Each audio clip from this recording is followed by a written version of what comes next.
We look lovely. Well, there we are. There's a bit of glitter on you. I thought it though. Sorry. It's the tiniest bit. Has it got? Did I get it? Yeah. God, that's brilliant. God, that's fantastic. Want to listen to this? I love that. I might play tomorrow. I'm excited. My channel is all like musical theatre. It's me. I was going to. Oh. You're not saying anything? No. What are you doing tonight? You got a spare? Banksy doesn't come. You can be second choice for Banksy. I'll be first. This is all on camera. It's a big recording. This is going in. All of this is going in. Drag and panto go hand in hand.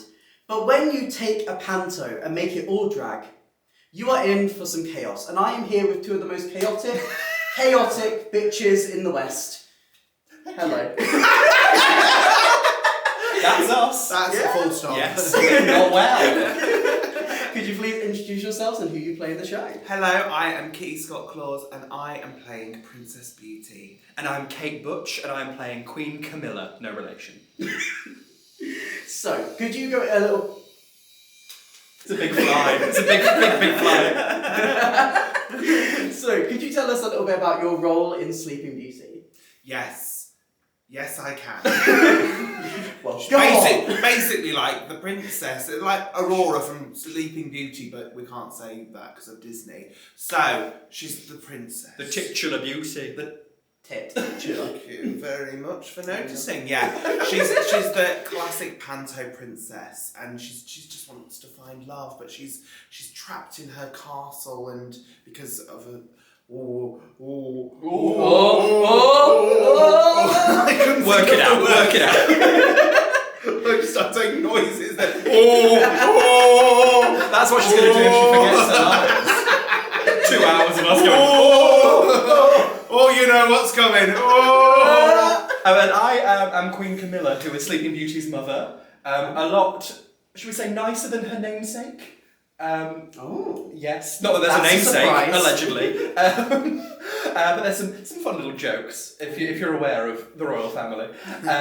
If you've watched The Crown. Yeah. It's basically the crown is what we do. You're Princess Diana, aren't you? Can you give us your best Diana wave? There is such a tradition of drag being in panto. Why do you think the performance style of drag fits so well to the traditional style of panto? I think it goes hand in hand, doesn't it? It's like panto and drag, like you said, they are like so interwoven into British culture, and I think that's what makes like British sense of humour so funny to me. It's like, oh my god, because it is literally just drag sense of humour. So it's like that to like the nth degree. Yeah. Camp, baldy, silly, larger than life can describe drag and panto. Yeah. Yeah. We're just silly geese. You just tick off the boxes. Exactly. It's like camp, silly, Yeah, that's us. Princess Diana, Camilla. Geese. I think that's just how you should advertise it. Look at your faces. Geese. Put the geese on the poster. Geese with a spoon. Goosey LaDuca. Lad goose. Oh, I knew you two would be perfect for this. We're just broken inside. Say, let's go. Geese. Let's talk a little bit about Drag Race, because obviously I've never watched I've it. never seen you know what it is. Don't know. Never heard of it, sorry. Oh, That's a good question, but we'll should have done my research. fumble our way around that. So what is the biggest lesson you took from your seasons, and how have you kind of applied that to your career moving forward? I think the biggest lesson I learned was stop looking at me because you're making me laugh.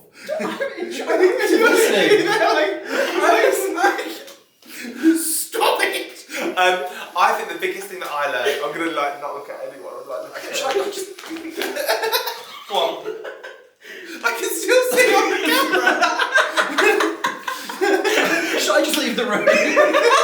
I think the biggest thing I learned from doing Drag Race was to be yourself and to be like unashamedly yourself, and it doesn't matter what the challenge is or what you have to do. It's like, how do you apply yourself to it? And also think, like, the way I think of it, like, coming out the other side of Drag Race, like, from doing, you think of it like every challenge is like a marketing challenge. It's like, well, how do I put myself into this situation? And I'm like, oh, that's a clever lesson for life. That's a really interesting way to think about it. Thank you. And I learned that I was incredibly ugly and bad at makeup. That's what I learned. But the people loved you! I was told every single day. Until you came in black and white. Yeah, well, yes. Like a grayscale. Well, that one week, then I went out the next week. But well, they said it was a joke, but Oh my god, that's horrible. it was really upsetting. I'm eating challenges in today, guys. Stop it now. It's a new day in the workroom and I'm mentally unstable. Kind of similar to what Katie was saying. I think to be yourself and take every day as it comes. Like, don't think too much about what's the next week's challenge going to be? What the runway? What songs are we when doing? people would get like that because you'd see them not spiraling. Yeah, and the people who try and like produce it for themselves. But you kind of just live. Yeah, you have to let it wash over you and like be part of it and just be present, which I think can be applicable to life in general. Yeah. Mainly that I was really ugly. That was the main thing about it. That's a takeaway. Yeah. Talking about Drag Race and your characters from the show, which challenge do you think your respective characters would absolutely bomb? Oh, bomb. Oh, that's a good one. Thank Hang on, you. what challenges? I thought of it myself.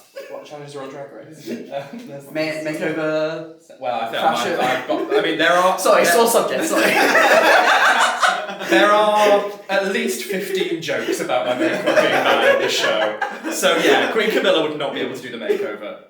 I would say a sewing challenge for me for Princess Beauty. I was going to say Sleeping Beauty. Can't say that. No, that's the name of the show. It's the name of the show. I think a sewing challenge because I just find it really boring. She can't work her spinning wheel. Yeah. That's it! Yeah! There we go. There we go. I read the Sewing script. challenge. I haven't. No, you haven't. You can tell. What should I be doing? Where are we? Although actually, to be fair, Why Is She Black? Last week it was like Wednesday of a whole week of rehearsals. You did the scene with the spinning wheel, and Why Is She Black goes, oh, it's Sleeping Beauty. It took a while. Oh, we love it. Bless her heart. What about the opposite? Which challenge do you think your characters would excel completely at? slay? Queen Camilla, she's a shady lady. Oh. I think put her in a roast. Mainly because I didn't get to do one myself. Robbed. It's fine. I will say this for the country, robbed. It's So fine. robbed. I think we should have both stayed that week because it was for charity. No, we're not here to talk about that. Yes, the roast, because I think my role is kind of like the traditional panto dame kind of archetype where I chat to the No, dads. do you know you should do the panto challenge? Well, I already excelled at that, didn't I? You didn't win it. You I could didn't win it. Thanks, Ginger. Story of my fucking life. But no, I think roasting or do the panto challenge because it's a panto. Also on my season, so many people like musical theatre trained, have done musical theatre. A lot of people said they've done musical theatre. What school did you go to? University of? Okay. But we never got a musical. University of York. I was going to say, we'll get back to that later. Trained in the school of Anyway. hard knocks. University of Life! I would love to do a musical. Yes! I wish we got one of those on my season. I'm glad that they're doing the musical a little bit more frequently now. Yeah. Because they had one on season 1, they had one on yours. They didn't have it on season 1. Because it was season 2, 2, 4, 4, and now they're doing it every time. versus The best world seasons, was. some have said. Yeah. One, Yeah, yes. 2, 4, and 5. The favourite seasons. It's okay. People say they didn't like my season because I didn't win. That's how I take that. Okay. So, you've worked with TuckShop before. Yeah. You did Death right? Yes. And you also did Girls Aloud, right? Yes. Just worked recently. What keeps you coming back to working with TuckShop? Well, I like the money. To go shopping. The attention. With £1,000 in £20 notes. Under the table. Under the table. Don't tell HMRC. No, they're so fun to work for, and they do like really fun projects. And every time like you work with them, we've been doing Girls Aloud for years. That's how I started doing drag. I started doing drag at a bar in Camden, her upstairs, R.I.P. Doing a Girls Aloud show. They were literally like, oh, we need someone to be Kimberly Walsh. And my friend Ophelia was being Nicola Roberts, and they were like, oh, do you want to do Kimberly? I was like, yeah, sure, I can do it. And that's how I started in drag. So I like it. TuckShop has been like a constant throughout my drag career. So I love working with them. And Kate, I have a very important question for you. We are in the stables. Will Linda the Secret Magical Horse Pony be making her West End debut in Sleeping Beauty? Tell the people. Well, it's quite a different. I'm sorry, I wasn't expecting you to ask this question. Since we met on Drag Race, Linda, she became instantly overnight famous, didn't she? Yes. Well, I've not heard from her since the show. Either she's now far too famous. David's dead. She's dead. She's glue. She's from Dee Delicious's wigs. That's the glue, Linda. She's the glue that binds us all together, isn't she, Linda? There we go. But I am playing Queen Camilla, so there'll be at least one horse joke. Now, it's really funny you mentioned University of York. Oh gosh. Because that's where I first saw you. A blast from the past. You were the first actual drag show that I went to. Oh my gosh. At uni. Oh I proceeded to then drop out of the University of York. So there is a correlation. There is a correlation. You were like, oh god. This is what the graduates of this place do. I'm off. I'm gone. But my favourite thing about your act and why I was so excited to see you on was because I literally just warmed to you so much from your comedy and just whipping out horror history songs in the number and just it was a camp old time. Why do you think doing a show like that, putting pop culture references into your drag, really works to sell it to a crowd? I think if there wasn't any pop culture, there wouldn't be any drag, and possibly vice versa as well. Kate Butch. Kate Butch, thank Kate you. Butch. Yes, she was popular, and then she wasn't popular. Now she's back. You had a resurgence. Stranger Things, thank you. But yeah, I think it kind of is a way, especially queer people, the quotes that we use are little secret languages. If you did the whole "you won, Jane" to some straight person might not get it, or if you did some reference to some CBBC show that was on 20 years ago, and it's the sad, lonely queer people who didn't have many friends and just watched TV. I think that is a secret little language for queer people, pop culture, and then doing it in drag kind of brings everyone together, doesn't it? Yeah, totally. It's such a it brings them in. Sleeping Beauty, we can talk about that as well. The amount of pop culture references in this. You've just added some in, haven't you? You did a bit of Scylla. Oh, a bit of Scylla. A bit of contemporary. Oh, I've heard all about the Scylla Black impression. Oh my god. Some nice recurrent references. She's having a resurgence. No, she is. She's Scylla Black in that fit. Surprise. It was surprise. If you like oranges and OXO cubes, you'll then you'll love this panto. There's something for everyone. Alright, now both of you are very, very shitty ladies. So, especially, well, Queen of hurt people.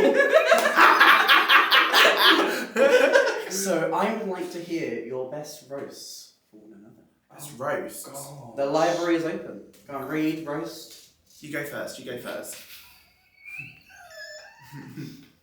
This is the worst thing that I've ever thought of. Say it. I'll do it in Scylla Black to soften the blow. Kitty Scott Claus is so bad at Drag Race.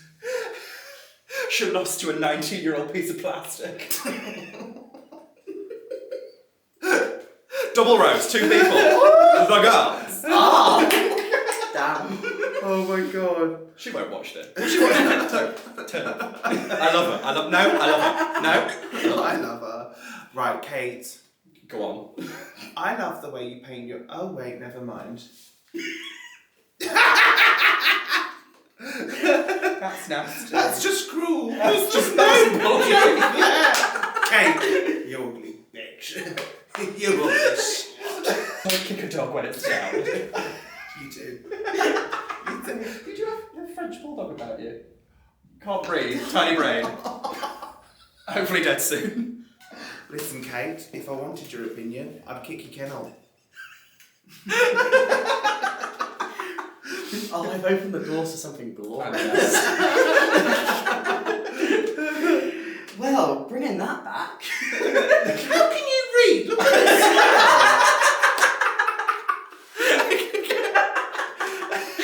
Oh, you've said some horrible things about us.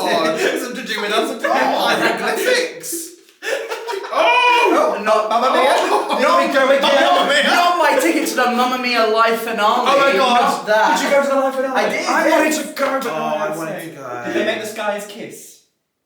I wish.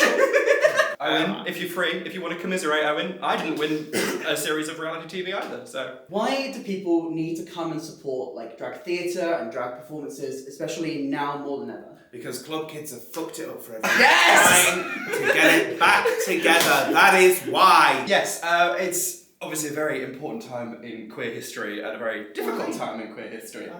I've been on Drag Race. That's why it's hard. That's why it's difficult.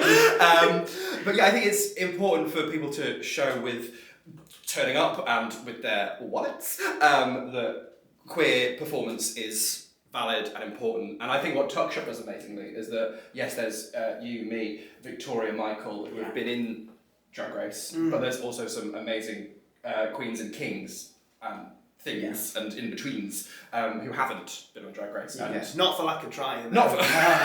They're just not funny. And they're not very good, so it makes us look better.